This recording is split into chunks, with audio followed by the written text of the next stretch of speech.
बिस्मिल्लाहिर्रहमानिर्रहीम। अस्सलामुअलैकुम।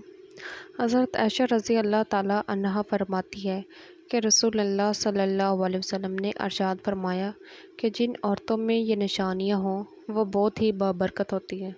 औरत की बाबरकत होने की अलामात में से है नंबर 1, उसकी तरफ रिश्ता भेजने और रिश्ता मंजूर होने में आसानी हो। नंबर 2, इसका महर आसान हो, यानी बहुत ज़्यादा पेचीदा ना हो। नंबर 3, इसके यहाँ बच्चों के पैदाइश में आसानी हो। जिन औरतों में ये निशानियाँ पाई जाती हैं वो बहुत ही बाबरकत होती हैं। एक औरत किसी काम से घर से बाहर निकली तो घर के बाहर 3 अजनबी बुज़ुर्गों को बैठे देखा। औरत कहने लगी, मैं आप लोगों को जानती नहीं, लेकिन लगता है कि आप लोग भूखे हैं, चलें अंदर चलें, मैं आप लोगों को खाना देती हूँ। इन बुज़ुर्गों ने पूछा, क्या घर का मालिक मौजूद है? औरत कहने लगी, नहीं, वो घर पर मौजूद नहीं। इन्होंने जवाब दिया, फिर तो हम अंदर नहीं जाएंगे। रात को जब खावंद घर आया तो औरत ने इसे सारे मामले की खबर दी। वो कहने लगा, इन्हें अंदर ले आओ। औरत उनके पास आई और अंदर चलने को कहा।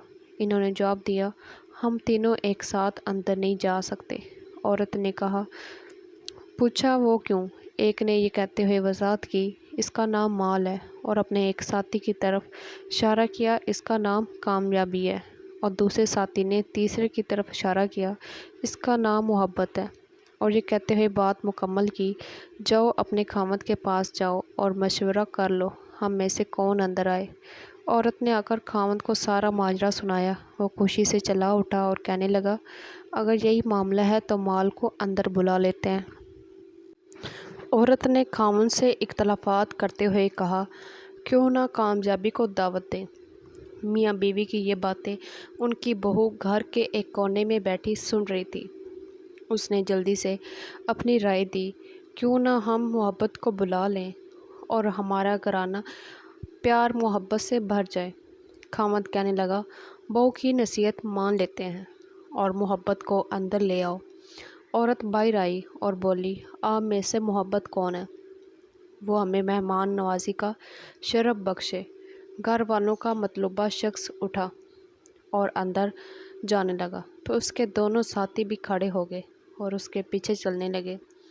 औरत हैरान परेशान इनका मुंह देखने लगी। औरत ने माल और कामयाबी से कहा, मैंने तो सिर्फ मोहब्बत को दावत दी थी, आप दोनों क्यों साथ जा रहे हैं? दोनों ने जवाब दिया, अगर तुम माल या कामयाबी में से किसी को बुलाया होता तो बाकी दोनों बाहर रहते, लेकिन तुमने चूँकि मोहब्बत को बुलाया है, ये जहाँ भी हो हम इसके साथ होते हैं। जहाँ मोहब्बत होगी वहाँ माल और कामयाबी भी मिलेगी। अपने दिल में और अपने अजीज़ों और साथियों के दिलों में मोहब्बत पैदा कीजिए, आप एक कामयाब शख्सियत के मालिक बन जाएंगे। याद रखिए, अगर मोहब्बत के साथ दूसरों से पेश आएँ तो आपकी मिसाल उस चिराग की सी है जिसके गिर्द लोग अंधेरे में इकट्ठे हो जाते हैं। और नाज़रीन, मज़ीद अच्छी वीडियो के लिए हमारे चैनल को सब्सक्राइब करें और बेल आइकन को प्रेस कर दें। शुक्रिया।